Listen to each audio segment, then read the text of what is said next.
Hormuz की ज़रूरत ही अब नहीं रहेगी। ईरान के पड़ोस में अब तेल सप्लाई के लिए 4 पाइपलाइन बनाए जा रहे हैं।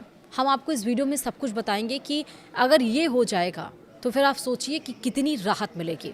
नमस्कार, आप देख रहे हैं न्यूज़ 18 का डिजिटल प्लेटफॉर्म। मैं हूं आपके साथ श्रुति श्रीवास्तव। खाड़ी देशों ने हॉर्मुज़ को बेअसर करने के प्लान पर सोचना शुरू कर दिया है।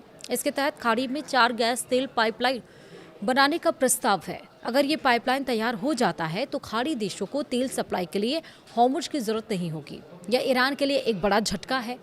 विस्तार से समझते हैं। तेल गैस सप्लाई के लिए अब दुनिया को स्ट्रेट ऑफ हॉर्मुज़ की जरूरत नहीं पड़ेगी। खाड़ी देशों ने इसके लिए नई व्यवस्था बनाने को लेकर सोचना शुरू कर दिया है। इस व्यवस्था के तहत खाड़ी में कुल 4 पाइपलाइन तैयार किए जाएंगे, जिसके जरिए तेल और गैस सप्लाई का काम होगा। अगर यह पाइपलाइन तैयार हो जाता है तो फारस की खाड़ी में दबदबा होने के बावजूद ईरान दुनिया के तेल गैस रूट को प्रभावित नहीं कर पाएगा। फाइनेंशियल टाइम्स के मुताबिक 1980 में सऊदी ने हॉर्मुज़ के अलावा एक विकल्प तैयार किया था, जो इस वक्त काफ़ी अहम साबित हो रहा है।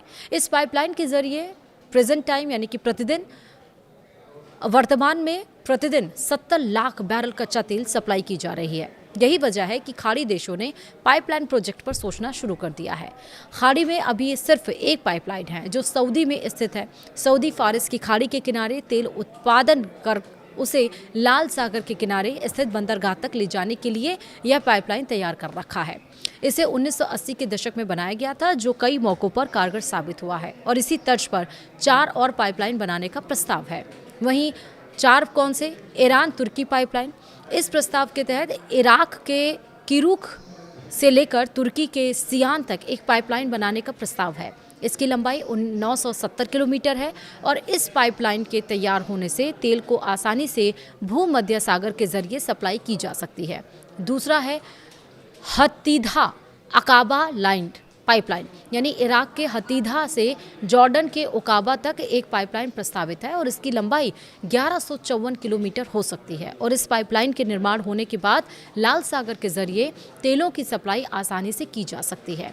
वहीं तीसरा है यूएई फुजेराह पाइपलाइन, यानी यूएई से लेकर ओमान के फजेराह तक एक पाइपलाइन प्रस्तावित है।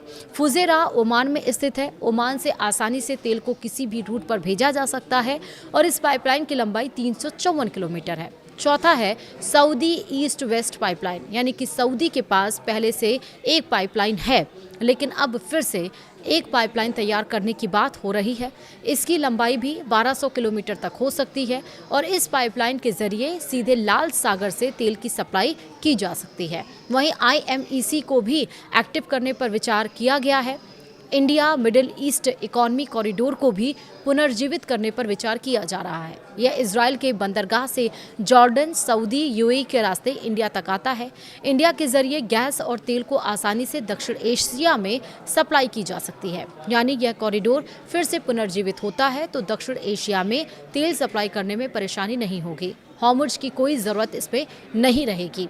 इतना ही नहीं, इस कॉरिडोर को ईरान से भी कोई खतरा नहीं होगा, क्योंकि भारत और ईरान के बीच अच्छे कूटनीतिक संबंध हैं और ईरान किसी भी सूरत में भारत से जुड़े ठिकानों पर हमला नहीं करेगा।